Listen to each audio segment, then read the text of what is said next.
हम देखते थे कि पुराने ज़माने में ना लोग ज़्यादातर ज़मीन मतलब इन्वेस्टमेंट को जो तरीका होता था कि ज़मीन खरीद ली, सोने में इन्वेस्ट कर लिया, सोना रख लिया अपना, तो ये उनके लिए एक औजार की तरह काम करता था कि ठीक है, बुढ़ापे में उनका ये सहारा बन जाएगा। लेकिन आज की जैसे जनरेशन की आपने बात करी कि लोग बहुत ज़्यादा अवेयर हैं, बहुत ज़्यादा एजुकेटेड भी हैं और कहीं न कहीं चीज़ों को समझ भी रहे हैं। शेयर मार्केट में बहुत ज़्यादा इन्वेस्टमेंट वो करना सीख चुके हैं एज़ कम्पेयर टू पहले की अगर बात करूँ मैं।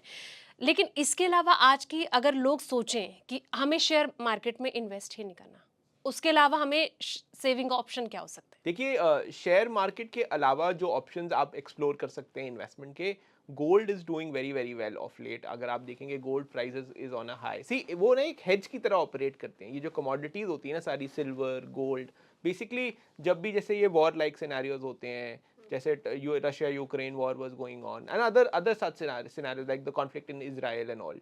सो बेसिकली इन सिनेरियोज में क्या होता है, equity markets kind of go down and commodities में gold silver they because it is a hedge. जब इक्विटी में लोग पैसा नहीं लगाते, तो जो एफ आई आईज हैं, जो फॉरेन इन्वेस्टर्स हैं, वो गोल्ड एंड सिल्वर में पैसा लगाते हैं। तो gold and silver acts as a hedge against these, तो उसमें आपको 10% अपना पोर्टफोलियो मेरे हिसाब से रखना चाहिए। ना उसके बड़े सारे ऑप्शंस हैं। इंडियन जनरली क्या है, फिजिकल गोल्ड खरीद लेते हैं। मैं वो पर्सनली नहीं सजेस्ट करूंगा, क्योंकि ऐसा नहीं है कि फिजिकल गोल्ड अप्रिशिएट नहीं होता, बट क्योंकि गोल्ड की वैल्यू तो चेंज हो ही रही है।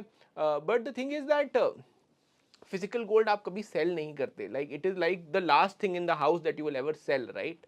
सो Indians have an emotional thing. तो फिजिकल गोल्ड इज लाइक कि अब आ गया है, पड़ा रहेगा, and it gets passed on from generation to generation. तो अगर आप कोई एसेट बना रहे हैं जिनसे आप बाइंग एंड सेलिंग करना चाहते हो, तो physical gold is not the answer. Then you have to buy digital mutual fund, ETFs होते हैं जो गोल्ड में इन्वेस्ट करते हैं, है ना। There are digital other digital gold alternatives, sovereign gold bonds आए थे गवर्नमेंट के, अब तो बंद हो गए, बट आए थे। तो ऐसे ऑप्शंस में आप एक्सप्लोर करते हैं। म्यूचुअल फंड है, ईट गोल्ड ईटीएफ्स होते हैं, उसके अंदर इन्वेस्ट करिए, जिससे गोल्ड की प्राइस का अप्रिसिएशन या सिल्वर की प्राइस का अप्रिसिएशन आप अपने पोर्टफोलियो में बेक इन कर सकते हैं।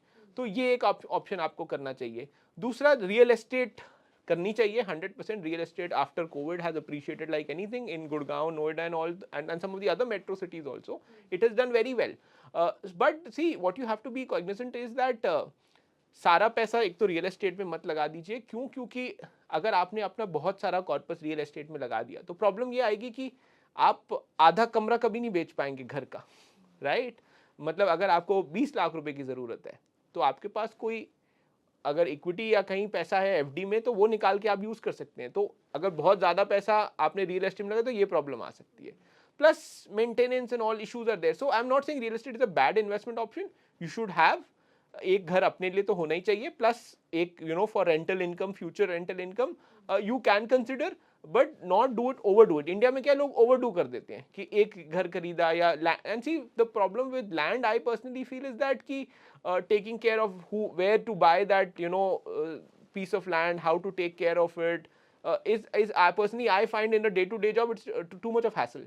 तो इसलिए रियल एस्टेट कर सकते हैं, बट बहुत ज़्यादा मत करिए, may be a small portion of your portfolio. The third thing, yes, 6 months of expenses in a savings bank और एफडी होने ही चाहिए आपके पास हमेशा, क्योंकि कोई इमरजेंसी आएगी तब आप कहाँ ये नहीं सोचेंगे कि अब मैं अपना शेयर पोर्टफोलियो लिक्विडेट करूंगा। अगर मार्केट गिरा होगा तो आप कर ही नहीं पाएंगे, राइट? तो इसलिए एफडी में हमेशा 6 महीने की एक्सपेंसेस, या अगर आपको ज़्यादा रखने हैं तो ज़्यादा भी रख सकते हैं, बट रखना चाहिए ये पैसा। एंड उसमें फिर इंटरेस्ट रेट कम मिल रहा है, वो सब नहीं सोचना होता। वो है कि भाई वो तो अगर कोई इमरजेंसी आ गई, तो I should have that money to take care of my immediate वो family and myself. The fourth thing is that you should have term and health insurance. In today's times health is a exceptionally very very expensive. अगर कोई बीमारी हो गई या कोई emergency operation anything, it is extremely expensive.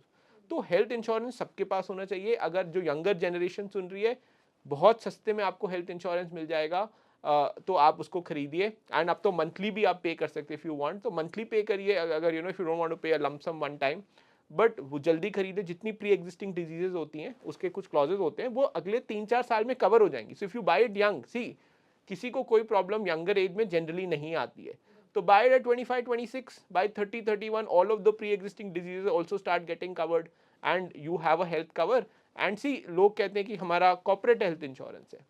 देखिए corporate health insurance होगा 5 लाख का, 10 लाख का, and you have it till you have the job, right? So कल को कोई रिसेशन आया, कोई ऐसी प्रॉब्लम आई, तो और आपको कोई मेडिकल इशू हो गया तब आप क्या करेंगे? इसलिए एक यंग एज पे health insurance is extremely important. The second thing is term insurance. अब देखिए सबके डिपेंडेंट्स होंगे, right, and you have family, you have people have kids, right, उनके फ्यूचर के लिए पैसे छोड़ के जाने हैं, राइट, हमें, क्योंकि वो if they are dependent on our income, then once the person goes, then how will they survive, right? And term insurance also, I think 500-600 rupees a month में for a young guy 1 crore का life cover उनको आराम से मिल सकता है। तो and ये ऐसे ही मत सोचिए कि यार ये तो इसमें पैसे अगर कुछ नहीं हुआ तो पैसे वेस्ट हो जाएंगे। देखिए इसमें ना आजकल बड़े नए नए फीचर्स आते हैं, स्पेशल एग्जिट टाइप के फीचर्स हैं, जिसमें आप 60 ईयर्स पे पैसा जितना आपने दिया है उतना या कई प्लान में उससे 2x 3x भी वापस मिलता है, तो वो आप वापस ले लीजिए। सो इससे आपको क्या फ़ायदा होगा कि आपके पास पीस ऑफ माइंड रहेगा कि देखिए मेरी फैमिली कवर्ड है, मेरे पास हेल्थ इंश्योरेंस भी है, और आप अपने काम पे ध्यान लगाइए। सो ये चीज़ें करनी चाहिए to ensure that you have peace of mind.